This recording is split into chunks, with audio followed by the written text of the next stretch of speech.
अभिवादन स्वीकार कीजिए ब्रजेश मिश्रा का। और आप देखना शुरू कर चुके हैं द डिबेट।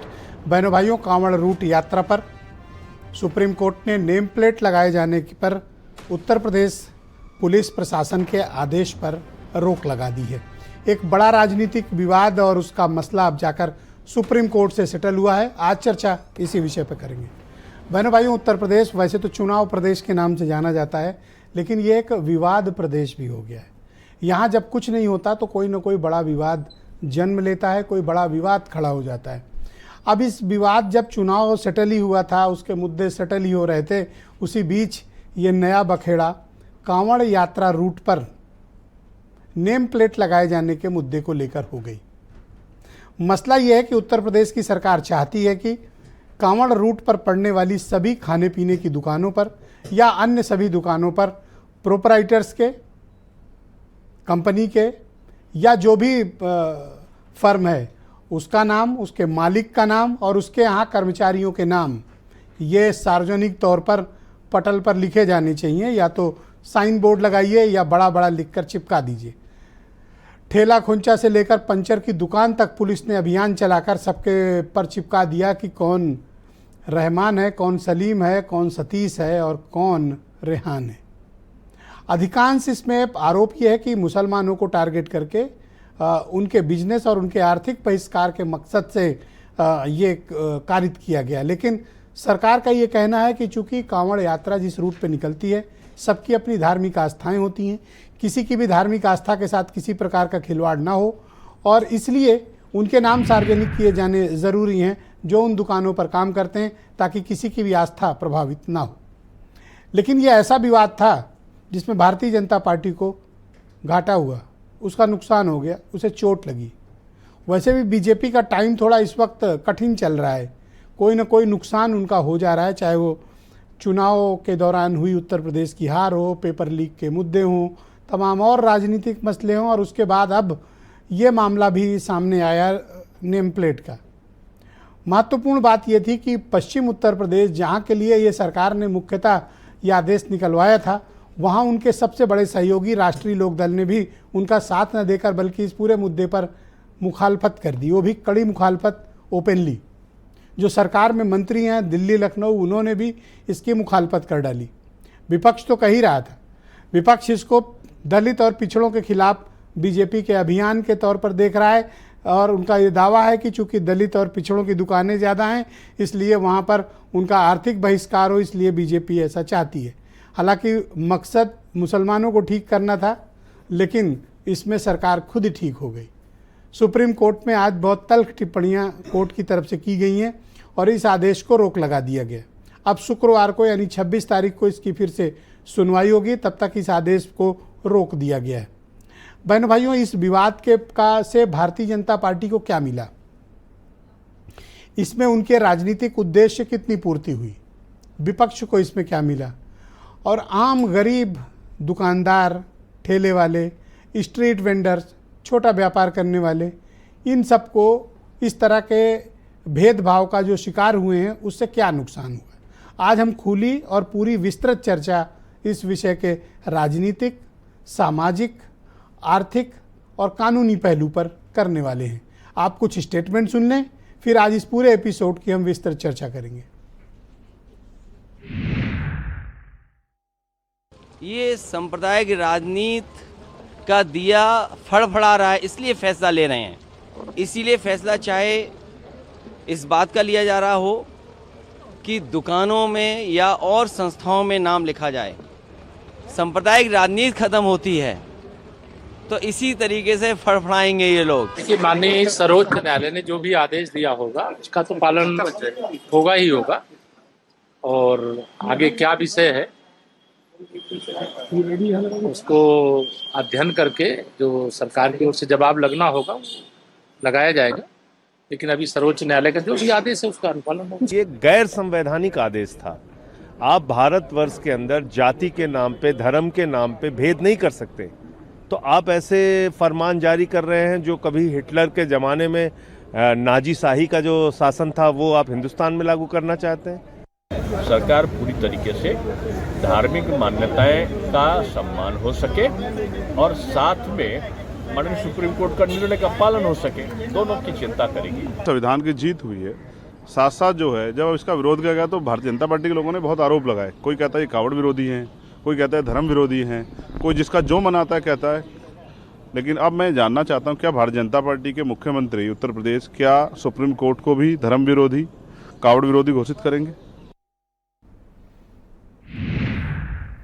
तो बहनों भाइयों, इस बेहद विवादित चर्चित मुद्दे की चर्चा को हम प्रारंभ करते हैं। समीर सिंह उत्तर प्रदेश में भारतीय जनता पार्टी के प्रवक्ता हैं और उनके मित्र केपी मलिक पश्चिम उत्तर प्रदेश के जाने माने पत्रकार मेरे साथ इस कार्यक्रम में मौजूद हैं। अनूप संडा समाजवादी पार्टी के प्रवक्ता हैं। डॉक्टर उमाशंकर पांडे उत्तर प्रदेश में कांग्रेस कमेटी के प्रवक्ता और अनुपम मिश्रा बीजेपी के सहयोगी दल राष्ट्रीय लोकदल के प्रवक्ता हैं। और वीरेंद्र सिंह जी हमारे स्टेट हेड। आप सभी का स्वागत और धन्यवाद मेरे साथ इस कार्यक्रम में सम्मिलित होने के लिए। समीर सिंह जी, आपकी राज्य में नेतृत्व वाली सरकार का जो राजनीतिक एजेंडा था वो तो सुप्रीम कोर्ट ने उस पर रोक लगा दी है। आपके सहयोगी भी आपसे इस मुद्दे पर मुखालफत कर रहे थे।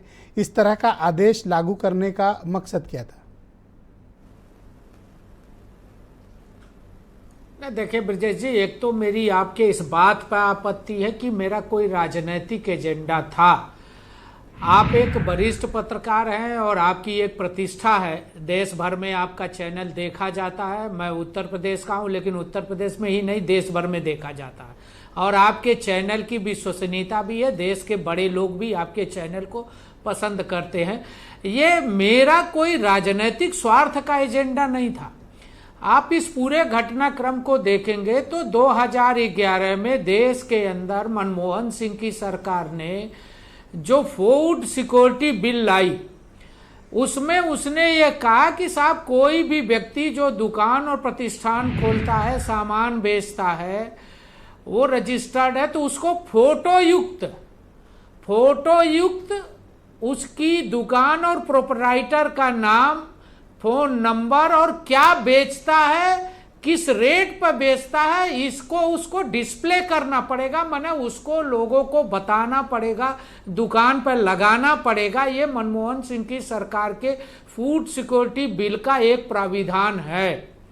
बहुत सारे विजय जी, अब दूसरी बात मैं कहूंगा, इस नाते हमें लगता है कि इसको ऐसे नहीं प्रस्तुत करना चाहिए। जो सच्चाई है उसको प्रस्तुत करना चाहिए और ये देश के लिए आवश्यक भी है। एक आवश्यक कदम उस समय उठाया गया था, हम सबको उसका अमल करना चाहिए, चाहे वो मुजफ्फरनगर में हो, चाहे वो कांवड़ यात्रा में हो, चाहे कहीं भी हो। इसको हमको एक बार इसको स्वीकार करना चाहिए और जो कानून बनाया गया उसका पालन करना चाहिए। रही बात, दूसरी बात, आप राज्य सरकार की बात करेंगे तो राज्य सरकार हमारी भारतीय जनता पार्टी की 2017 में भाजपा की सरकार बनी। माननीय योगी आदित्यनाथ जी मुख्यमंत्री बने और उन्होंने अपने कार्यकाल में बहुत सारे, 5 साल के कार्यकाल में और दूसरी बार मुख्यमंत्री बनने के बाद भी बहुत सारे ऐसे कानून थे जो पहले से थे, उनका पालन नहीं होता था और हमारी सरकार ने उसका पालन कराया। आज जिस बात का आप उल्लेख कर रहे थे, ये मुजफ्फरनगर के एसपी ने एक आदेश दिया कि साहब ये फूड सिक्योरिटी बिल का कानून है, इसको हम सबको पालन करना चाहिए और किसी भी कलेक्टर और एसपी का ये जिम्मेदारी है कि वो अपने जिले में किसी भी चीज को सकुशल संपन्न कराए। रही राजनीति की बात, तो इसमें हम राजनीति नहीं कर रहे। अब मेरे 2 सवाल हैं। राजनीति वो लोग कर रहे हैं जिनका आप बयान सुनवा रहे थे। जिस खाद्य सुरक्षा अधिनियम का आप जिक्र कर रहे हैं, उसमें इस वो तरह कर रहे हैं। का कोई प्रावधान नहीं है जिसका जिक्र आप कर रहे हैं। मैंने उस वक्त इसलिए नहीं टोका ताकि आपके मन में जो है उसका सार्वजनिक प्रकटीकरण हो जाए। इस तरह का कोई आदेश खाद्य सुरक्षा अधिनियम में नहीं है। आप जो बात कर रहे हैं वो गैर कानूनी बात कर रहे हैं और मैं आपसे कहता हूं कि अगर राज्य सरकार ने, सुन लीजिए, अब सुन लीजिए, अब कहा है तो सुन भी लो। अब ऐसे मत सुन लो पूरी बात। अगर खाद्य नहीं, आप बीच में नहीं बोलेंगे पांडे जी। अगर कोई ऐसा आदेश है तो उत्तर प्रदेश की सरकार उस आदेश को दिखा दे। आप मुझे वो आदेश दिखा दीजिए अगर आपकी सरकार ने जारी किया है। अब आप एसएसपी मुजफ्फरनगर पर ठेलकर इस मामले से कट ले रहे हैं। क्यों? क्योंकि सुप्रीम कोर्ट ने इसे गैर कानूनी पाया है और अभी स्टे कर दिया है। नहीं, मेरा भी सुझाव सुन लीजिए ब्रजेश जी। एक तो मैं फूड सिक्योरिटी बिल का जो आदेश है भारत सरकार का, वो मैं आपको अभी व्हाट्सएप कर देता हूं, मेरे पास है, आप उसको पढ़ लीजिए। सुप्रीम कोर्ट ने आप जो कहेंगे तो आपने मैं कार्रवाई आपको की दिखा है दूंगा। और जो आदेश है दूसरा, दोनों में जमीन आसमान का अंतर है, इसीलिए गैर कानूनी कहा है सुप्रीम कोर्ट ने। ब्रजेश जी मेरी बात तो पूरी होने जाने दीजिए। अगर आप समय नहीं देंगे तो मैं अपनी बात नहीं रख पाऊंगा। फूड सिक्योरिटी बिल का जो 2011 का आदेश है मनमोहन सरकार का, उसके सेकेंड पेज के 5वें नंबर के पैरे में इस बोर्ड लगाना, फोटो युक्त बोर्ड लगाना, रेट लगाना, मोबाइल नंबर, मैं आपको ये अभी कहाँ लिखा व्हाट्सएप है करता हूं, कि मेरे पास कर्मचारी है। का नाम लिख मैं दो, अभी व्हाट्सएप करता हूं, किस मैं प्रोपराइटर का नाम चैलेंज लिख दो, करता हूं। और ठेले वाले पे कौन सा है, पंचर वाले पे क्यों लगाया हुआ है आपने। मैं आपको चुनौती देता हूं कि अगर ऐसा कोई आदेश है तो आप दिखाओ, और आप नहीं दिखा पाए सुप्रीम कोर्ट ने। आप सुप्रीम कोर्ट से तो बड़े नहीं हो। आपके आदेश को सुप्रीम कोर्ट ने गैर कानूनी पाया है। सुप्रीम कोर्ट ने आप क्या गलत कहा? बयानी कर रहे हैं। नहीं, सुप्रीम आप कोर्ट सुप्रीम ने क्या कोर्ट के कहा? आदेश की अवहेलना कर रहे हैं। नहीं, सुप्रीम कोर्ट ने, ब्रजेश जी, सुप्रीम कोर्ट ने एक एसएलपी पर सुनते हुए 26 तारीख तक रोक लगाया और नोटिस दिया राज्य सरकारों को। आप मुझे बताओ, गलत परिभाषा आज मत राज्य करिए। सरकार का कोई राज्य वकील तक सरकारों पेश को नहीं हुआ नोटिस कोर्ट दिया में। कि आप जवाब अगर आप प्रस्तुत सही करिए। थे इस तो तरह आपका का कोई वकील वहां क्यों नहीं 26 खड़ा हुआ? तारीख की डेट लगाया। क्यों नहीं खड़ा हुआ आपका वकील आज? ब्रजेश राज्य जी, सरकार का कोई वकील नहीं था वहां। विजय जी, सुप्रीम कोर्ट, अरे भाई बात तो सुन लीजिए। अरे कैसे जवाब सुने? तो सुन जब लीजिए। कह तो रहे हैं अगर आपसे। जवाब नहीं सुनना चाहते, आप इरिटेट नहीं, इसलिए आप हो कि जवाब झूठ बोल नहीं सुनना सकते हो। चाहते तो बता दीजिए। झूठ नहीं बोल सकते हो आप। नहीं, मैं झूठ नहीं बोल रहा, मैं चैलेंज करता हूं। मैं चुनौती मैं देता हूं चैलेंज करता हूं। कि आपका आपको कोई भी वकील और आज जो नहीं कहेगा था। उसको आपके भी। आदेश को नहीं, मैं चैलेंज आप कर रहा केवल हूं। एसएसपी मुजफ्फरनगर पर मैं ठेल चैलेंज कर रहा हूं। निकल जाना चाहते भारत हैं। सरकार का मैं चैलेंज कर रहा हूं। तो जाइए सुप्रीम कोर्ट में दिखाइए ना। भारत सरकार का 2011 का आदेश है, वो आप सबके बीच लिए में नहीं है। बोलेंगे, आपको मैं रोक दिखा है, रहा हूं, आप गलत आपको बोल रहे भेज हैं। रहा हूं, आप बीच देखो में ना ना। बोलिए, आप बीच में ना बोलिए। उमा शंकर का माइक बंद कर दिया जाए। ब्रजेश जी, आप अगर मेरी बात नहीं सुनना चाहते हैं, अगर आप मेरी बात को नहीं सुनना चाहते, मेरे पक्ष को नहीं सुनना चाहते, तो हम चुप हो जाएंगे। चुप क्यों हो आप जाएंगे? नहीं उतनी सुनना देर से तो चाहते बोल ही रहे चुप हो हैं। जाएंगे। सुन तो गलत लीजिए। बोलेंगे, सवाल आपको जवाब देना पड़ेगा। मैं ये कह आप रहा हूं मुझे उत्तर आपको प्रदेश की सरकार कि का आदेश आप दिखा दो। गलत परिभाषा मत बदलिए। नहीं, भारत सरकार का आदेश 2011 के आदेश का अनुपालन हो रहा है। मैं तो कह रहा हूं पूरे उत्तर प्रदेश में उसका अनुपालन होना चाहिए। भारतीय जनता अच्छा चलो, इसके कानूनी पहलू पर आपने पक्ष कहती रखा है कि पूरे उत्तर प्रदेश में अब एक अनुपालन सवाल होना राजनीतिक चाहिए। ले लो। और मैं इसके आगे भी कहता हूं ब्रजेश जी। हाँ बताइए। आपने दोस्त राष्ट्रीय लोकदल को तो कन्विंस नहीं कर पाए, हमें कहा कोर्ट को नहीं कर पाए, अपने सहयोगी को नहीं कर पाए आप। नहीं ब्रजेश जी, नहीं, जैन मेरी बात सुनिए। सहयोगी दल के नेता जयंत चौधरी जी के ये व्यक्तिगत बयान हो सकते हैं। जयंत चौधरी जी लोक दल चलाते हैं, लोक दल का बयान देते हैं। भारतीय जनता पार्टी का मैं प्रवक्ता हूं, मेरा बयान बहुत साफ है। ये जो फैसला है ये जनता के हित में है, ये जनता के हित का फैसला है। हम इसके साथ खड़े हैं और लोक दल के नेता का बयान उनका अपने पार्टी का बयान। थैंक यू समीर सिंह जी, आप सब्र करिए, मैं सीधे अनुपम मिश्रा को आपसे कनेक्ट करता हूं। ये जनता के हित की नजरिया। और एक बात और बता दें, थैंक यू। आप थोड़ा एक सेकंड रुक जाओ, सुप्रीम आप कोर्ट डिबेट ने आगे बढ़ाते उसको हैं। खारिज नहीं किया है, नोटिस दिया है और कहा है 26 तक प्रस्तुत। अब 26 को आपका स्टैंड क्या है सुप्रीम कोर्ट में पता चलेगा, तब तक मैं अनुपम मिश्रा को आपसे कनेक्ट कर दे रहा गलत हूं। परिभाषा मत दीजिए कि सुप्रीम कोर्ट ने खारिज कर दिया। नहीं, आप मुझे यूपी सरकार का आदेश दिखा दो। आपके पास कोई आदेश नहीं है, आप एसएसपी पर ठेल के निकल जाना चाहते हैं। मैं अनुपम मिश्रा को, अब अनुपम मिश्रा को ले लूं। अब एक सेकंड रुक जाओ, अब सुनो, अनुपम मिश्रा को लाते हैं। सुना आपने उन्होंने क्या कहा? मैंने सुना ब्रजेश जी, और मैं यहाँ पर आप कोई प्रतिक्रिया देना चाहते हो? नहीं, मैं ये कह रहा हूँ कि वो बहुत समीर सिंह जी को ये समझ में आना चाहिए कि कोई भी राजनीतिक व्यक्ति जब कोई भी बात कहता है तो उसका व्यक्तिगत बयान नहीं होता है। वो एक पार्टी के अध्यक्ष हैं, वो सरकार में आपकी मंत्री हैं एक। लेकिन समीर सिंह की कुछ बातों से मैं सहमत हूँ।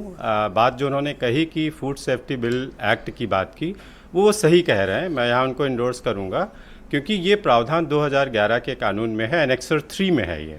जिसमें लाइसेंस रेगुलेशन एक्ट्स दिए हुए हैं। उसमें हर एक ऐसी ईटरी या फूड कोर्ट में जो जॉइंट्स हैं उनके लिए ये बाध्यकारी है कि वो डिस्प्ले करेंगे प्रोमिनेंट प्लेस पे। लेकिन जिस तरीके के आदेश में हो गया कि वो डिस्प्ले ना हो करके एक बहुत बड़े बोर्ड में वो कन्वर्ट हुआ, और कर्मचारियों को भी ना, और वो गलत था, जिस पे हमने ऑब्जेक्शन रेज किया। और मुझे लगता है कि प्रदेश की सरकार को और आदरणीय मुख्यमंत्री योगी आदित्यनाथ जी को ये बात समझ में आई है। इसी वजह से आज शायद सुप्रीम कोर्ट में सरकार की तरफ से कोई वकील भी पेश नहीं हुआ। पर वो तो कह रहे हैं कि आप जो कुछ कह रहे हो पर्सनल कैपेसिटी में कह रहे हो। वो आपके राष्ट्रीय अध्यक्ष को स्टेटमेंट को बीजेपी कह रही पर्सनल कैपेसिटी। ये समीर सिंह जी का व्यक्तिगत हो सकता है, ये जयंत जी का नहीं हो सकता है। वो अपना तो व्यक्तिगत कह सकते हैं, लेकिन मैं यहाँ पे ये कहना चाहूंगा कि आप इस फैसले के क्यों खिलाफ हैं, मुझे कारण बताओ। नहीं, मुझे लगता वैसे है तो कि बीजेपी से आपको सब चाहिए, 2-2 सांसद गिफ्ट में मिल गए, आपको मंत्री बन गए, या दिल्ली और लखनऊ में एमएलसी ले लिया। अब वो एक फैसला किए तो आप उनकी खिलाफत शुरू कर दिए। ये कौन सी नैतिकता है आपकी? लोकतंत्र की खूबसूरती और सहयोगी दलों के अलायंस की खूबसूरती यही होती है जिसमें विरोध के स्वर भी उतने ही मुखर हों जितने समर्थन के होते हैं। मतलब अच्छा आप गड़ब करोगे और कड़वा कौन पिएगा? मेरी तो सिंपैथी इस मामले में समीर सिंह से। मैं आपको वही कह रहा हूँ कि मेरी भी सिंपैथी है, लेकिन कड़वा और मीठे पे नहीं जाते हैं। अभी हम मुद्दे की बात पे रहते हैं। मुद्दे की बात ये है कि ये जिस तरीके से इम्प्लीमेंट किया गया वो प्रशासनिक चूक है। चाहे वहाँ के आप डिस्ट्रिक्ट एडमिनिस्ट्रेशन पे ये बात रखें, इस तरीके से बोर्ड लगवाना, जातिगत लिखना कोई ज़रूरी नहीं था। इस पे बहुत सिंपल सी बात थी।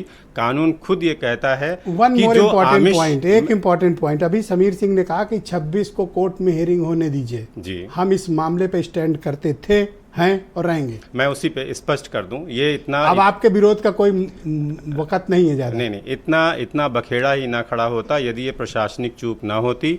इसमें एक बहुत स्पष्ट ये बताओ, एक सेकंड रुको। अभी मैंने समीर सिंह को सुना तो वो भी कह रहे हैं कि एसएसपी मुजफ्फरनगर, आप भी शासन का नाम लेने में हिचक रहे हो, प्रशासन किए जा रहे हो। नहीं, मैं इसलिए प्रशासन की दम है कि अकेले कर लेगा? नहीं, मैं इसलिए नहीं, डिस्ट्रिक्ट एडमिनिस्ट्रेशन का विवेक काम करता है। उसको ये कहा जाता है कि लॉ एंड ऑर्डर मेंटेन रहे, उसके लिए बाईलॉज नहीं होते हैं, वो खुद तो ये सहारनपुर शामली में कौन करवा रहा था फिर? नहीं, मैं आपको अब जो बात कह रहा था वो थोड़ा स्पष्ट कर दूं क्योंकि वो बात अधूरी रह जाएगी। कानूनन ये है कि जो भी आमिष और निरामिष भोज्य खाद्य पदार्थ होंगे उनके ऊपर जो वेजिटेरियन फूड है उस पर ग्रीन कलर मार्क होगा और जो नॉन वेजिटेरियन है उस पर रेड मार्क होगा। मुझे लगता है सरकार से एक यही चूक हो गई। यदि उन बोर्ड्स पे वो कांवड़ियों की आप शुचिता की, सात्विकता की आप हिफाजत करना चाहते थे, उस हिफाजत में गलत कदम उठा गए। यदि इन खाद्य पदार्थ रेस्टोरेंट्स पे यदि आप मार्क कर देते हरा और लाल रंग का, तो मुझे लगता है कांवड़िए को ये समझ में आ जाता है कि ये शाकाहारी भोजनालय, ये मांसाहारी भोजनालय। देखिए, यही तो सुप्रीम कोर्ट ने भी कहा। तो यही बात हम लोग पिछले 4 दिनों से कार्यक्रम में कह रहे हैं कि यहाँ पर सिर्फ इतना करना था कि वो इतने बड़े बोर्ड्स न लगा के उस पर सिर्फ मार्क करना था कि ये मांसाहारी भोजनालय है, ये शाकाहारी भोजनालय, क्योंकि ये बहुत ही पवित्र। आप जैसे दोस्त अनुपम जी जिसके पास होंगे उसको इतनी असहज स्थिति का सामना करना पड़ेगा कि जहाँ मामला फंसे वहाँ कट लो। मेरे साथ अनूप संडा जी मौजूद हैं, समाजवादी पार्टी के प्रवक्ता हैं। अगर किसी की धार्मिक आस्था का विषय है, अगर कोई नॉनवेज नहीं खाना चाहता, किसी की कांवड़ यात्रा की आस्था प्रभावित होती है, आप क्यों पैरवी करते हो कि उस आदमी का नाम न लिखा जाए? हम पैरवी करते हैं। आप भी भेदभाव करने में कोई कमी नहीं करते हैं। हम कोई राजनीति कर रहे हैं, ये आपका एजेंडा है। हम कोई भेदभाव नहीं करते, ना हमारा एजेंडा है। समाजवादी पार्टी और समाजवादी विचारधारा का मानना है कि अपनी माँ के पेट से पैदा हुआ हर इंसान एक बराबर है। और धार्मिक आस्था का जहाँ तक सवाल है, धार्मिक आस्था का नाम लेकर के आप देश में नफरत पैदा कर देंगे। मैं तो यह कहना चाहता हूँ कि भारतीय जनता पार्टी बदनीयत है, नफरत की खेती करके वोट की फसल काटना चाहते हैं। और यही वजह है कि अभी हमारे भाजपा के मित्र और रालोद के मित्र कह रहे थे कि साहब एक फूड सिक्योरिटी बिल आया था, उसमें नियम था। क्या वो फूड सिक्योरिटी बिल खाली मुजफ्फरनगर में लागू होने के लिए था? इस तरीके की बातें करके देश की जनता को गुमराह करना चाहते हैं, आपके सम्मानित चैनल को गुमराह करना चाहते हैं। नहीं, कोई नहीं, आप भी नहीं गुमराह कर पाओगे। सच्चाई ये है कि ये देश में जब से लोकसभा के चुनाव हुए और उत्तर प्रदेश की पीडीए ने इनको इनकी हैसियत दिखाने का काम कर दिया, तो ये पीडीए से बौखलाए हुए, उससे बदला लेना। आप भी वोटों के तुष्टीकरण के लिए इस मुद्दा को रेज कर रहे हैं? नहीं, बिल्कुल नहीं। वरना इस मुद्दे को आप इग्नोर भी कर सकते थे। क्यों इग्नोर कर दे? इसका राजनीतिक तौर पर इस्तेमाल किया। देश में और समाज में नफरत फैलने की आशंका है, जाति धर्म के आधार पर बंटवारा हो, भेदभाव पैदा करना चाहे सरकार, तो हर जिम्मेदार विपक्ष का ये कर्तव्य है कि उसके खिलाफ आवाज उठाए। हमने आवाज उठाई है और जरूरत पड़ी तो इससे भी ज्यादा बुलंदी से आवाज उठाएंगे। और हम साफ कहना चाहते हैं कि सरकार बदनीयत है और लोकसभा चुनाव की हार का बदला वो पीडीए से लेना चाहती है, उसके व्यापार को क्षति पहुंचाना चाहती है। भगवान शिव में जिनकी आस्था है उनकी आस्था का व्यापार करके नफरत का व्यापार करना चाहती है, नंबर 1। नंबर 2, भगवान शिव किसके देवता थे? लूले के, लंगड़े के, नशा करने वाले के, समाज के। ये कब ज्ञानवर्धन हो गया आपको? अचानक से इतनी ज्ञान की प्राप्ति हो गई? मैं बता रहा हूं, कोई कह अब दे तक नाम न लेने वाले लोग कैसे भगवान शिव की महिमा आप कहिए क्यों? आप अगर मुझे समय दीजिए, हेलो, आप, मैं चुनौती दे रहा हूं, मैं तो कह रहा किसको हूं, चुनौती दे रहे हो? मैं चुनौती क्यों कह रहा हूं? चुनौती मैंने किसी हर आदमी आज मुझे ही चुनौती देगा। आपको नहीं दे रहा हूं। हाँ। भगवान शिव की बात आई, मैं भी हिंदू हूं, लेकिन हमारा हिंदुत्व नहीं कहता कि इंसान और इंसान में बंटवारा करो। और अगर भगवान शिव की आस्था की बात है तो शिव तांडव स्रोत उनका सबसे कठिन स्तुति मानी जाती है। और मैं पाठ कर रहा हूं और हमारे भाजपा के मित्र उसको दोहरा दें, अगर आप इजाजत दें मुझे, मेरे समय में ना काटे तो। जटाटवी गलत जल प्रवाह पावित स्थले गले वलम विलंबिताम भुजंग तुंग मालिकाम डमट डमट डमट डमट निनाद वड्डवर वयम चकार चंड तांडवम तनोतुनाशी आसुयम जटाकटा समम रमम भ्रमम निर्झरी विलोल वीचिवल्लरी विराजमान मूर्धनि धगत धगत धगत ज्वलल लाट पट्ट पाव के किशोर चंद्रशेखर रति प्रतिक्षणा ममा। और आगे पढ़ रट के आए थे क्या? रट रहे, पूरा सुना दूं? अरे क्यों इतना उत्तेजित क्यों हो रहा है? मैं उत्तेजित इसलिए कह रहा हूं ना कि ये जो छद्म हिंदुत्व का ढोंग रचने वाले लोग हैं और छद्म हिंदुत्व की और आस्था की आड़ लेकर इसके बेनिफिशियरी 2 ही हैं, या तो वो हैं या आप हो। नहीं, उधर टाइट होगा, इधर मिलेगा, इधर आप बताइए। ये तो गरीब फंस गए बेचारे। मैं ये कहना चाहता हूँ ब्रिज जी, अगर देश में धन्यवाद नफरत की खेती हो रही है, मैं उमा शंकर जी को बुलाता हूँ। समय का मैं कृपया सहयोग करें आप लोग। उमा शंकर जी शुक्रिया। एक तो दूसरों को बीच में बोलिए नहीं, अपनी बारी में बोलिए, आपको मैं पर्याप्त अवसर दूंगा। अब आप मुझे बताओ कि इस आदेश का जो भी प्रशासन, एसएसपी, आईजी, डीआईजी कर रहे थे, यूपी सरकार ने सिर्फ प्रेस नोट जारी किया, आप क्यों इसका विरोध कर रहे हो? कारण क्या है? वजह मुझे बताओ। नहीं, कारण स्पष्ट है। आप धर्म के आधार पर और जाति के आधार पर अपने ही प्रदेश की जनता को सजा देने पर उतारू हो जाएंगे, और सिर्फ इसलिए कि जनता ने आपको एक चुनाव हरा दिया, दलितों ने आपको वोट नहीं दिया तो आप कह रहे हो नेम प्लेट लगाओ, मुस्लिमों ने आपको नहीं, सब उसमें शामिल हैं। कान ऐसे पकड़िए या ऐसे पकड़िए। अरे वो अब्दुल नहीं, सबके लिए नहीं, अब्दुल के लिए भी कर रहे हैं, लेकिन वो राम कुमार के लिए भी कर रहे हैं। इसमें जाति और धर्म दोनों को टारगेट किया जा रहा है। आरएसएस क्या कहती है? मनुवाद की बात करती है, और मनुवाद किसके लिए है? क्या ये भारतीय जनता पार्टी के जो आरएसएस से संचालित होने वाला दल है वो जानते नहीं वो क्या कर रहे हैं? वो ऐसे जैसे 2015 में इन्होंने आरक्षण की समीक्षा की बात की थी बिहार चुनाव में, वैसे ही ये दलित तो आपका क्या मत है कि ये आदेश क्यों लागू किया नुकसान पहुंचाने को ये किस मकसद से किया गया? मकसद स्पष्ट है, नफरत। बिल्कुल इन्होंने देख अगर लिया। किसी की धार्मिक आस्थाओं की पूर्ति होती है पांडे जी, तो आप इसे एक सेकंड सवाल पूरा कर लेंगे, तो इतना क्यों बौखला रहे हो? मैं देखता हूं जिससे सवाल कर लो आज चिढ़ जा रहा है। एक बात बताओ भाई, धार्मिक आस्था का सवाल, अगर कोई आदमी प्याज या लहसुन, नॉन वेज नहीं खाना चाहता है, या वो अपनी शुद्धता और अपने तरीके से रहना चाहता है, आप इस बात को क्यों इम्पोज कर रहे हो कि नहीं हम नाम नहीं लगाएंगे और जो देंगे वो खा लो? ये कौन सा तर्क हुआ आपका? नहीं, ये तर्क नहीं है। वैष्णो ढाबे क्या उत्तर प्रदेश में नहीं चलते हैं क्या? वैष्णो ढाबा का मतलब क्या है? वैष्णो रेस्टोरेंट का मतलब क्या है? कि यहाँ पर लहसुन प्याज नहीं उपयोग में लाया जाता है। जो लहसुन प्याज नहीं खाने वाले वो वैष्णो ढाबा में चले जाते हैं, जहां वेज और नॉन वेज दोनों मिलते हैं। वो सबको पता रहता है, जाके पूछ लो। मैं तो नॉन वेज नहीं खाता हूं, तो मैं जाता हूं तो मैं पूछ लेता हूं, भैया वेज और नॉन वेज दोनों मिलते हैं, किचन एक ही अच्छा, है मैं कि अलग सुझाव है? दूं?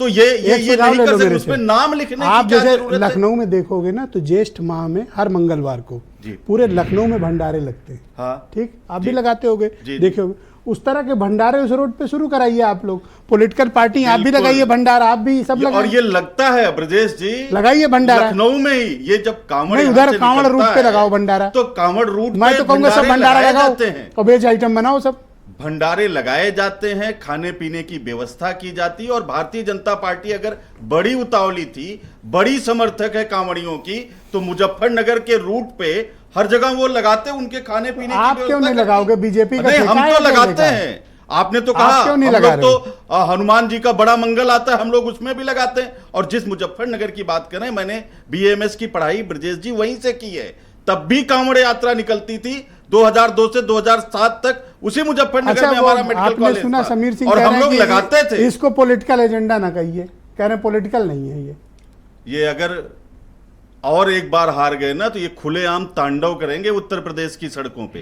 ये 10 थैंक यू, चुनाव आ धन्यवाद। रहे हैं, केपी हार मलिक गए जी तो को स्क्रीन पे तांडव लाया करेंगे जाए, ये लोग। केपी मलिक जी को स्क्रीन पे लाया जाए। मलिक साहब स्वागत आपका। ये जहां सारा विवाद चल रहा है आप वहीं से हैं, अब आप मुझे बताइए है क्या वास्तव में ओरिजिनल मुद्दा क्या है, और क्या वाकई में नेम प्लेट लगवाए गए ज़बरदस्ती या दबाव डालकर लगवाए गए? अब जब सुप्रीम कोर्ट का आदेश आ गया इस पूरे मामले पर कि कोई भी इस तरह की कार्रवाई नहीं होगी, अब क्या माहौल है? क्या ये राजनीतिक फैसला था या फिर ये धार्मिक आस्था को बचाना चाहती थी बीजेपी? ओरिजिनल बात क्या थी?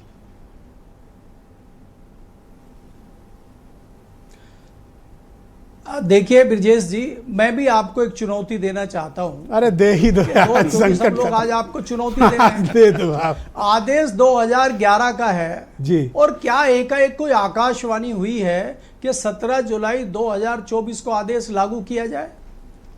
उमा शंकर जी ने कहा कि वो कुछ दिन वहाँ पढ़ाई लिखाई उन्होंने की, मैं पैदा वहीं हुआ मुजफ्फरनगर में, और ज़्यादातर मुसलमान वहाँ कन्वर्टेड हैं, मूले जाट, तगा त्यागी, सैनी। वहाँ पे इस प्रकार की चीज़ें हैं कि कई मुसलमान भी नॉनवेज नहीं खाते, और ये पहली बार कावड़ नहीं आ रही है, ये हजारों साल से कावड़ आ रही है। तो इस बार ऐसा क्या हो गया कि ये नाम लिखने की प्रथा हुई? ठीक है, अगर आप नाम लिख रहे हैं ब्रजेश जी, तो फिर तो सबके नाम लिखा जाएंगे, फिर तो रामपाल जाटव का नाम भी आप लिखेंगे, सतपाल कोरी का भी नाम आप लिखेंगे, किसी भंगी समाज के व्यक्ति का भी नाम लिखेंगे। तो क्या आप उसकी भी दुकानदारी बंद करना चाहते हैं? उसका भी आर्थिक बहिष्कार आप करना चाहते हैं? क्यों? अगर कोई अपना नाम लगा लेगा जाटव या वाल्मीकि, तो क्या उसकी दुकान नहीं चलेगी? आप बताइए, आप तो बहुत समझदार पत्रकार हैं। अगर कोई कावड़िया वहां जाटव लिखा रहेगा तो कावड़िया उसके यहाँ अंदर जाके भोजन करेगा? मैं तो रुकूंगा सर, मैं भोजन भी करूंगा, मैं दूसरे गारंटी नहीं दे सकता। तो मैं अपने वापस ले लूंगा। नहीं तो मैं भाजपा की गारंटी लीजिए ना आप।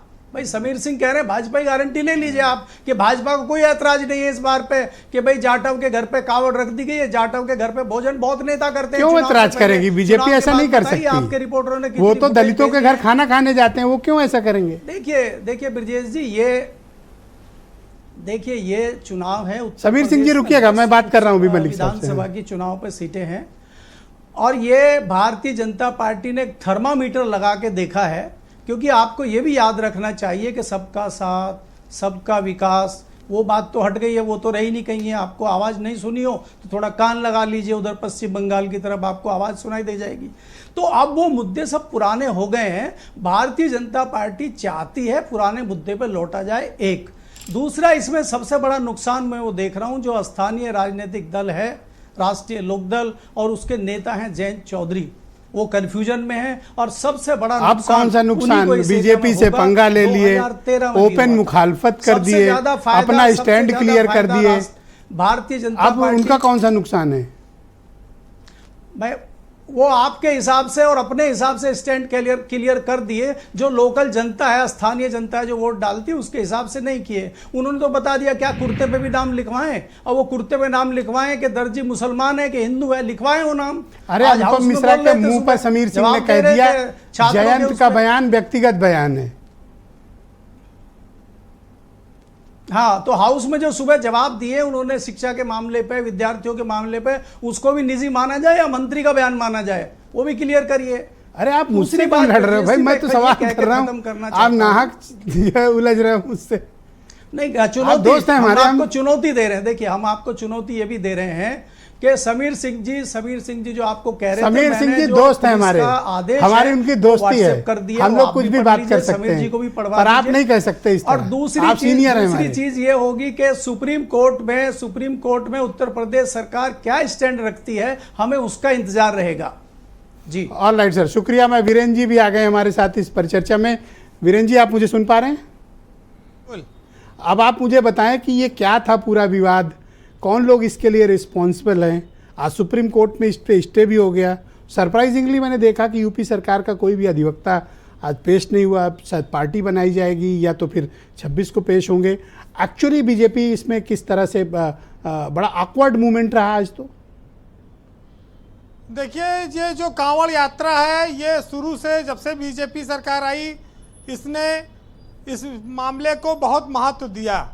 कांवड़ियों पर हेलीकॉप्टर से पुष्प वर्षा हर जिले में हर साल होती रही है और उनके लिए रास्ता बनाने को लेकर चीज़ें चलती रहीं। लेकिन ये अचानक से आया कि अब हर फल की दुकान पर, रास्ते में पड़ने वाली दुकानों पर लोग अपना अपना नाम लिखें, क्योंकि लोग नाम छुपाकर दुकानों के नाम, कोई हिंदू का नाम रख रहा है, कोई मुसलमान का नाम रख रहा है और उसका मालिक अलग अलग है।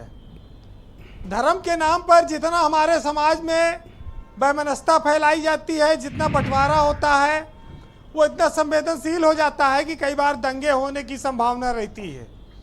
तो ये सब चीज़ों को देखकर धार्मिक भावनाएं आहत न हो, सरकारें समय समय पर फैसला लेती हैं, लेकिन जब सरकारें फैसला लेती हैं तो उसके राजनीतिक फायदे भी होते हैं और नुकसान भी होते हैं।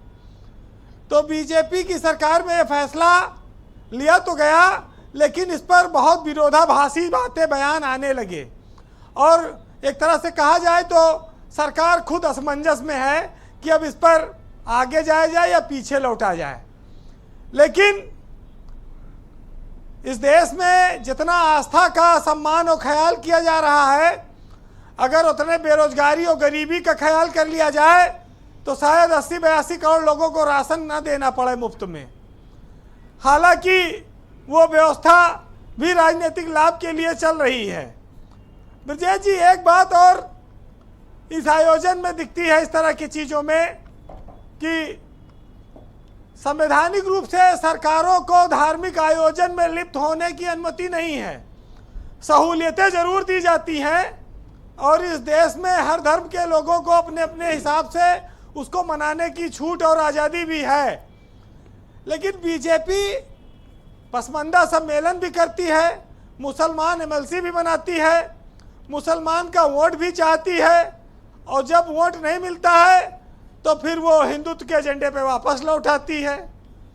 तो ये भी जो है लोकसभा चुनाव के बाद का एक रिएक्शन आप कह सकते हैं। हालांकि एक सज्जन ने कहा कि सबका साथ सबका विकास वाला नारा पता नहीं अब प्रासंगिक रह गया है कि नहीं रह गया है, इस पर विचार करना चाहिए।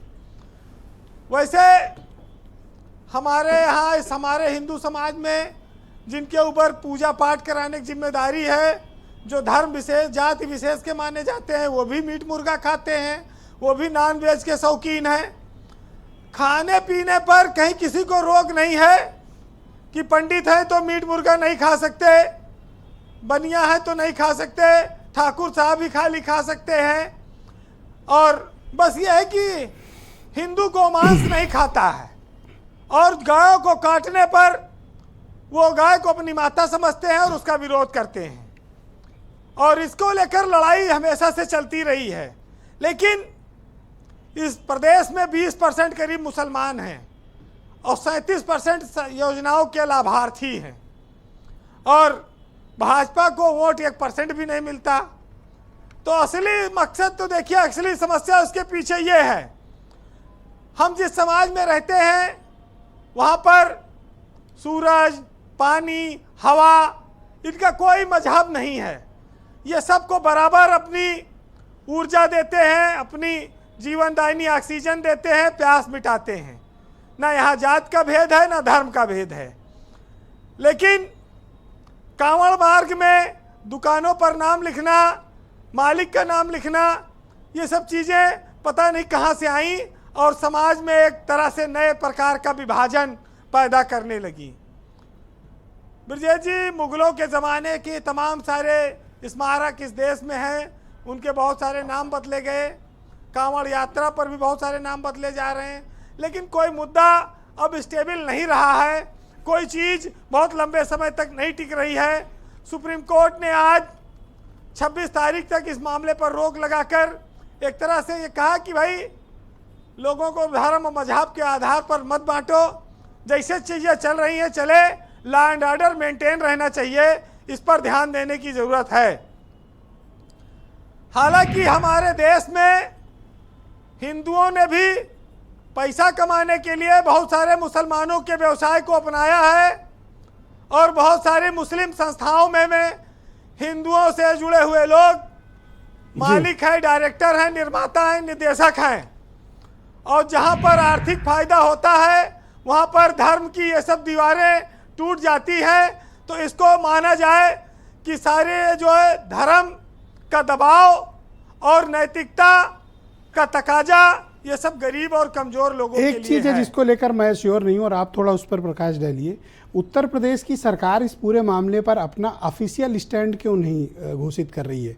मैं देख रहा हूं कि कोई भी एक नोटिफिकेशन गवर्नमेंट की तरफ से नहीं है, ना कोई आदेश है और ना कोई बयान है। जो है प्रेस नोट है एक बस। ब्रजेश जी, लोकसभा चुनाव के बाद कोई ऐसा मुद्दा नहीं है कि जिसमें इस समाज में कुछ गर्मी पैदा हो। तो कांवड़ तो पहले भी चली है, लेकिन इस बार के कांवड़ में थोड़ा नेम प्लेट वाला विवाद आया और सरकार ने तब भी कोई ऐलान नहीं किया, जारी नहीं किया और इसके रोकने पर भी नहीं है। तो एक राजनीतिक बहस चल रही है और कहा जाए तो लोकसभा की भरपाई विधानसभा के उपचुनाव से करने की तैयारी है और उसके लिए ये सब माहौल। एक बात और बताइए वीरेंद्र जी, ये इन लोगों ने धोखा क्यों दे दिया? साफा लगाए जो बैठे हैं इनका मामला वहां फंस गया है चूंकि बुढ़ाना में, तो स्वाभाविक है कि दुश्मन भाई अब तो वो सब कुछ हासिल कर चुके। यूपी में मिनिस्टर, केंद्र में मिनिस्टर, एमएलसी भी बनवा ले गए 9 विधायक पे। सबसे ज्यादा लाभ लेने वाली पार्टी सबसे पहले छटपटा जाएगी। लड़ाई के लिए जब बीजेपी मैदान में गई, भाई कूद के निकल गए बाउंड्री फांद के। यह बड़ा आश्चर्य की बात है। हो सकता है कि कुछ और बढ़िया मंत्रालय की उम्मीद हो या वो चाह रखते रहे हो। अरे नहीं, अब तो नहीं देना चाहिए भाई। लेकिन देखिए ब्रजेश जी, हर आदमी को अपने भविष्य की राजनीति करनी है। तो जयंत चौधरी को भी लगता है कि उपचुनाव में कहीं अगर हम पीछे रह गए तो उसका खामियाजा आने वाले चुनाव में भोगना पड़ सकता है जी। वैसे हमारे समाज में देवी देवताओं का, धार्मिक स्थलों का, उसके मानने वालों का बड़ा महत्व रहा है। लेकिन पाखंडियों के लिए भी और जो लोग फर्जी ढोंग और ढकोसला करते हैं उनके लिए भी बहुत सारी बातें लिखी गई हैं। अब ये समझ का फर्क है, हमको इसको कैसे समझना है। इस सुनिएगा कि जो इंसान कहलाने लायक नहीं, कुछ लोग उन्हें भगवान कहते हैं और मेहनत को मुश्किल कहने वाले टोना टोटका को आसान कहते हैं। जो असलियत में लूट है उसे लोग दान कहते हैं और अंधभक्ति में इस कदर पागल हैं लोग कि उनके गुनाहों का भी गुणगान कहते हैं। बहुत शुक्रिया वीरेंद्र जी, आपका बहुत बहुत धन्यवाद हमारे साथ जुड़ने के लिए, अपनी ओपिनियन और पॉलिटिकल फीडबैक हमें उपलब्ध कराने के लिए आपका बहुत बहुत शुक्रिया। बहन भाइयों, इस डिबेट का दूसरा चरण प्रारंभ करते हैं। मेरे साथ भारतीय जनता पार्टी के प्रवक्ता समीर सिंह मौजूद हैं।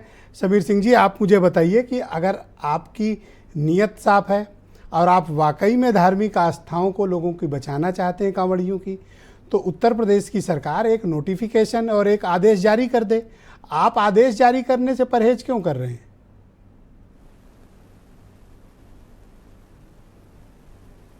नहीं, देखिए ब्रजेश जी, मैं 2 बातें कहूंगा आपको और मेरी बात को आप भी समझिए और बाकी लोग भी समझने का प्रयास करें। देखिए, भारतीय जनता पार्टी का पक्ष मैंने पहले ही रखा है और मैं फिर उस पर कायम हूं। और हमारे वरिष्ठ पत्रकार साथी जिस प्रकार से कह रहे थे, भाई किसी को मैं इस बात को मैंने मुझे आश्चर्य हो रहा है कि पत्रकार साथी भी ये कह रहे हमसे उम्र में बड़े कि भाई आप पहचान क्यों छुपाना चाहते। आप जब सरकारी प्राविधान में है, फूड सिक्योरिटी बिल में है कि भाई आपको अपना नाम, मोबाइल नंबर और दर लिखना पड़ेगा, रेट लिखना पड़ेगा, तो आपको लिखने में क्या आपत्ति है। दूसरा, समाजवादी पार्टी के प्रवक्ता और नेता अखिलेश यादव जी अभी कह रहे थे साहब हम सांप्रदायिकता की राजनीति करना चाहते हैं, हम नफरत कर रहे हैं, हम दंगा कराना चाहते हैं। उनके प्रवक्ता कह रहे हैं। मैं पूछना चाहता हूं भाई, मुजफ्फरनगर में दंगा का जिम्मेदार कौन है? सर, 1 सेकंड रुकिए, आपको दूंगा समय। आप नोट कर लो, समाजवादी आप अपनी पार्टी बारी की में जवाब सरकार दीजिए। में हुआ था। आप अपनी बारी में जब भी 17 से पहले, ब्रजेश जी, 17 से पहले पश्चिमी उत्तर प्रदेश के अंदर कितने दंगे हुए, कितनी बार कांवड़ यात्रा में विवाद हुआ है, क्या स्थिति रही है, ये हमारे पत्रकार साथी भी जानते हैं और सब लोग जानते हैं। 17 के बाद की स्थिति क्या रही है पश्चिमी उत्तर प्रदेश के अंदर।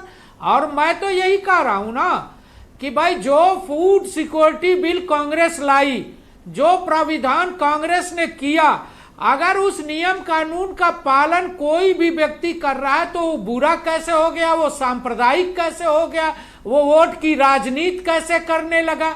भाई आपको समाजवादी पार्टी के प्रवक्ता ये बताएं कि जब वो उनके यहाँ कोई धार्मिक त्योहार होता है, बकरीद होती है, तो वो हलाला का मीट खाते हैं कि झटका खाते हैं। भाई आप अगर मीट में भी वेरिएशन करते हो कि हम हलाला खाएंगे कि झटका खाएंगे, और अगर वही हलाल मीट खाएंगे कि झटका खाएंगे, और अगर हिंदू के त्योहारों में अगर आस्था के सवाल पर कोई ये कह रहा है कि भाई पहचान होनी चाहिए कि हम व्रत हैं, हम कहीं जा रहे हैं तो कहीं नॉनवेज बन रहा है, अंडा बन रहा है, वही सब्जी भी बन रही है, वही रोटी भी बन रही है, तो ये बात जयंत चौधरी को क्यों नहीं समझ में आ रही है? उन्होंने कितना एम्बैरेसमेंट कर दिया आपके लिए, ये बात उनको क्यों नहीं समझा रहे? ब्रजेश जी, जयंत चौधरी एक पार्टी के नेता है, उनके पार्टी का अपना स्टैंड है और भारतीय जनता पार्टी का अपना मत है। जयंत चौधरी का अपना एजेंडा है, जयंत चौधरी अपनी पार्टी चलाते हैं, हम अपनी पार्टी चलाते हैं। हमारे साथ वो सरकार में है, हमारे साथ वो सरकार में है। मैं तो कह रहा हूं कि जयंत चौधरी जी का बयान जयंत चौधरी जी का बयान है, लेकिन भारतीय जनता पार्टी ये मानती है कि जो कानून देश में है उसका पालन होना चाहिए।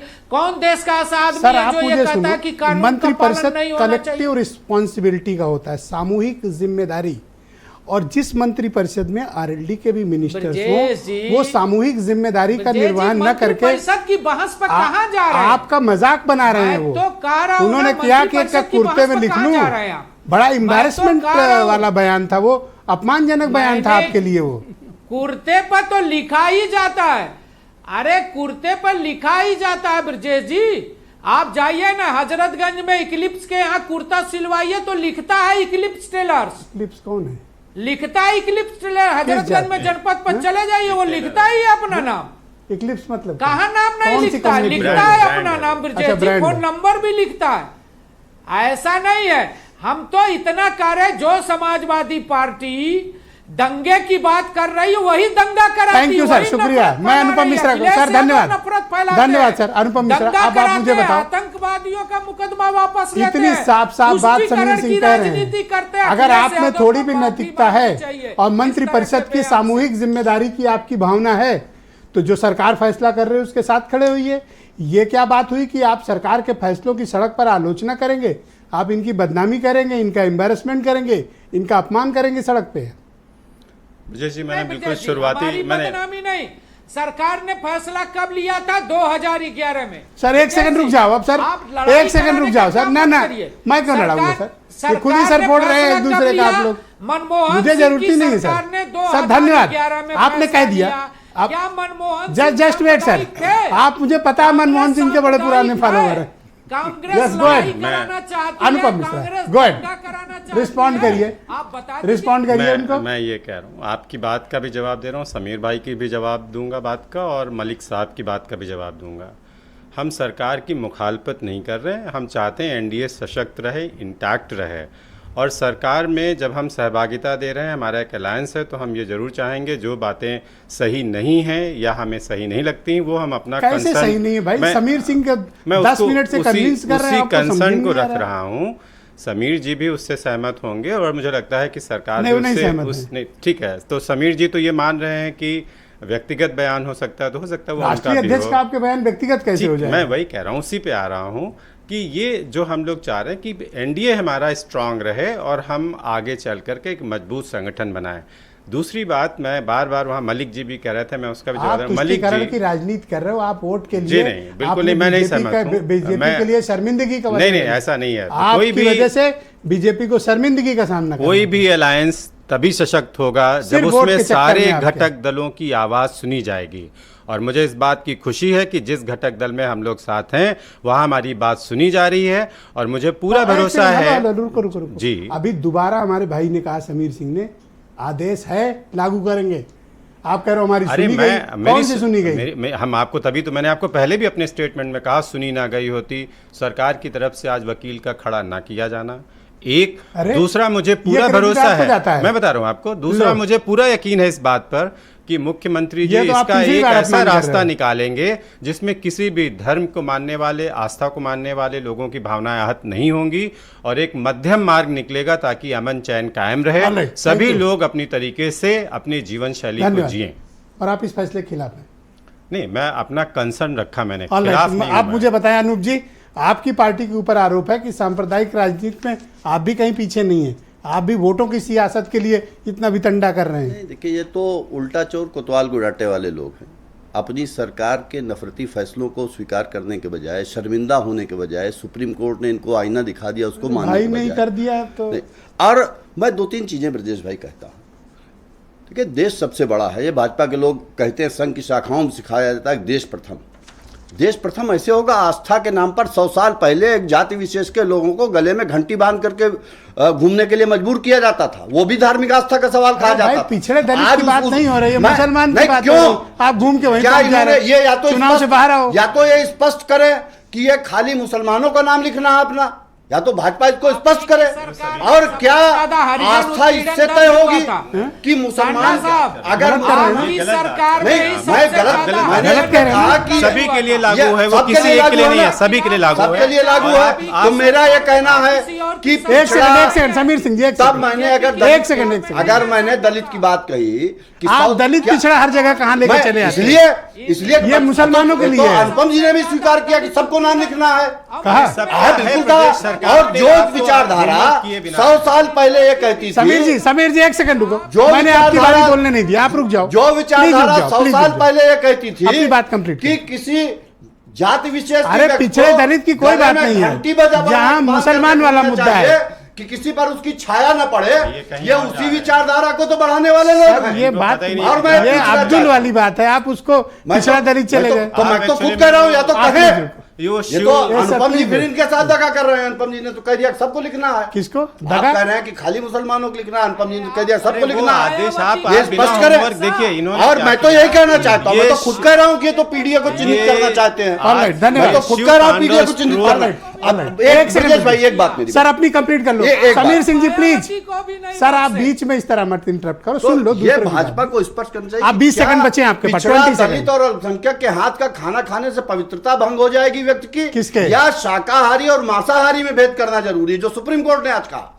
इन्होंने ये चतुराई और नफरती मानसिकता देखी है कि शाकाहारी और मांसाहारी का बोर्ड लगाने को नहीं कहा, इन्होंने कहा कि दुकानदार का नाम लिखाओ। उमाशंकर पांडे, दुकानदार का धन्यवाद नाम सर, इसलिए कि नफरत पैदा हो। आप मुझे बताइए, समीर सिंह ने डिबेट में कम से कम 4 बार कहा। समीर जी अब आप ही का सवाल पूछ रहा हूँ, रुक जाओ जरा, रुक जाओ। समीर सिंह इतने बड़े फैन हैं, वो कह रहे हैं आप लोगों के कि मनमोहन सिंह का आदेश लागू किया है, हमने क्या गुनाह कर डाला, क्यों इस तरह का आदेश दिया आपने?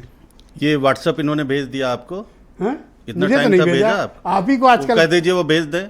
और 2011 का ये व्हाट्सएप आप ले लीजिए और उसको आप फेसबुक पे डालिए, सब जान जाएं कि भाजपा के प्रवक्ता कितने झूठे हैं। अच्छा, ये आदेश केवल, जैसा केपी मलिक जी कह रहे थे, ये केवल मुजफ्फरनगर के कांवड़ यात्रा के लिए था या पूरे देश के लिए आदेश था? अगर ये कानून था तो ये तो पूरे देश में लागू होना था, मध्य प्रदेश में भी लागू होना था, आसाम में भी लागू होना था, और कहीं तो नहीं केवल वो मुजफ्फरनगर में लागू करना था।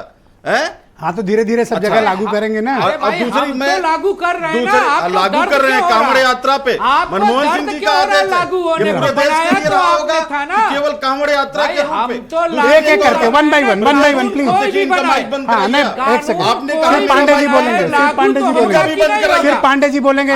समीर सिंह शांत रहे, कोई विशेषाधिकार नहीं, इनका माइक बंद करिए। आप बोलिए अच्छा, दूसरा ये आरएलडी वाले साथी से जरा पूछिए, समीर सिंह जी रुक जाइए। आप सत्ता की मलाई भी खाओगे और सत्ता के खिलाफ भी बोलोगे, ये चेहरा आपका क्या जनता समझ नहीं रही? आपको क्या तकलीफ है? नहीं, तकलीफ है इस देश के दलितों के खिलाफ भाजपा षड्यंत्र कर रही है। बीच में आर्थिक रूप से दलितों को दलित कहां से आ गया बीच में? का खेल हो रहा है। आपको दलितों का भी वोट चाहिए, मुसलमानों का भी वोट चाहिए, सत्ता की मलाई भी चाहिए, और सत्ता का ये हाथी के दांत खाने के कुछ और, दिखाने के कुछ और। अब आप शांत हो जाओ, भी करना है। 20 सेकंड में आप जवाब देंगे। अरे हिम्मत है तो इस्तीफा दे के बाहर आइए। एक सेकंड, 20 हिम्मत है तो चुनौती दे रहा हूं। आप चुप हो जाइए। अगर ये आदेश है लोकतांत्रिक चुप हो जाइए, चुप हो जाइए, दीजिए, बाहर आइए। Anupam Mishra 20 second, okay 20 second. Sameer Singh, हाँ अनुपम मिश्रा जवाब देंगे। अनुपम मिश्रा को स्क्रीन पे लाइए। क्या इनका भोंपू बज रहा है लगातार? आप चुप रहो, इनको विशेषाधिकार है क्या? बोलिए आप।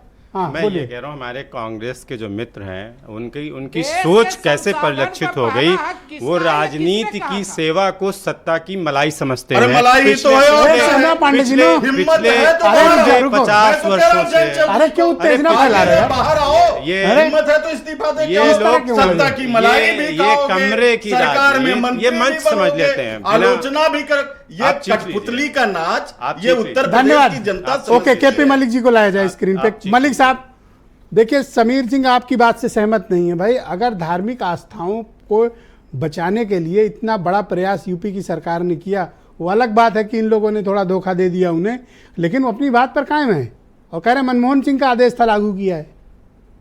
नहीं, हम समीर जी की बात से सहमत हैं, हम समीर जी की बात से सहमत हैं। उन्होंने आपको भी बता दिया कि कुर्ते पे नाम लिखा जाता है टेलर का। अरे सर, वो पीछे किंग लिखा हुआ वो है, सामने नहीं होता सर। मैकडोनल्ड लिखा हुआ है, लेकिन अंदर जो अब्दुल खाना बना रहा है उसका कैसे होगा? टेलर ने, अब्दुल ने सिया है कपड़ा, कुर्ता जो सिया है अब्दुल ने सिया है, दीपक ने सिया है, ये कैसे पता लगेगा? नाम तो वहां लिखा नहीं है। टेलर ने अपना दुकान का नाम लगा दिया है, इन्होंने टेलर का नाम भी बता दिया। तो यही आपको चाहिए था। कपड़ा खाने की चीज नहीं है मलिक जी।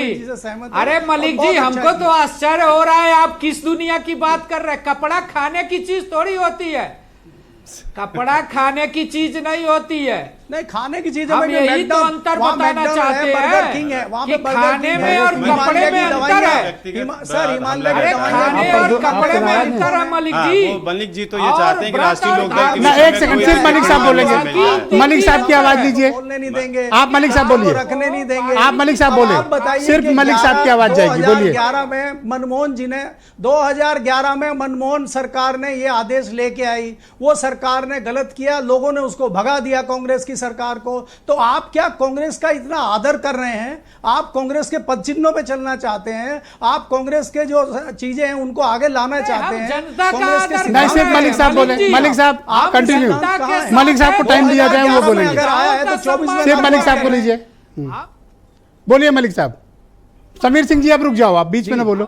मलिक साहब कंप्लीट करो अपनी बात। आप अगर मलिक साहब कंप्लीट करो। 2011 में आदेश मनमोहन सिंह लेके आए हैं तो मनमोहन सिंह को हटा दिया जनता ने, कांग्रेस अच्छा छोड़िए मनमोहन सिंह को, और आप मुझे बताइए क्या ये मीरापुर, गाजियाबाद और खैर के चुनाव के कारण जयंत चौधरी ने बीजेपी को ये अंगूठा दिखाया है, या उनका राजनीतिक नुकसान हो रहा था इसलिए ऐसा किया? देखिए ब्रजेश जी, भारतीय जनता पार्टी की 3 सीटें हैं, भारतीय जनता पार्टी की 3 सीटें हैं, और मैं सच्चाई आपको ये बताता हूं कि मीरापुर की जो सीट है वहां भारतीय जनता पार्टी को भी पसीना आया हुआ है और जयंत चौधरी को भी आया हुआ, क्योंकि वो मुस्लिम बाहुल्य सीट है। 1.25 लाख मुसलमान हैं। चंदन चौहान गुजर समाज से आते हैं, गुजर समाज, जाट समाज और मुस्लिम समाज मिलकर वो सीट जीती गई थी। बात यह है कि जैसे चर्चा चल रही है, अगर नहीं सर, मसला ये है ना, बीजेपी के मदद से, बीजेपी के गिफ्ट से ये लोग चुनाव जीते उनके लिए, और अब पब्लिकली बीजेपी के खिलाफ स्टेटमेंट दे रहे हैं, ये गलत बात है ना, ये नैतिकता के खिलाफ है। तो यही तो दोहरा चरित्र है सियासी लोगों का। सियासी लोगों का यही दोहरा चरित्र है कि वो मलाई भी खाएंगे, विरोध भी करेंगे। बहुत बहुत धन्यवाद सर, डिबेट ओवर सर, बहुत बहुत धन्यवाद आप सभी का। धन्यवाद सर, बहुत बहुत शुक्रिया आप सभी का, बहुत बहुत धन्यवाद आप सबका। धन्यवाद मेरे साथ इस कार्यक्रम में जुड़ने के लिए। बहनों भाइयों, आप सबका भी शुक्रिया कार्यक्रम देखने के लिए। धन्यवाद, नमस्कार। मैं उम्मीद करता हूं कि आज का दिन अच्छा रहा होगा और कल इससे भी शानदार होगा। नमस्कार।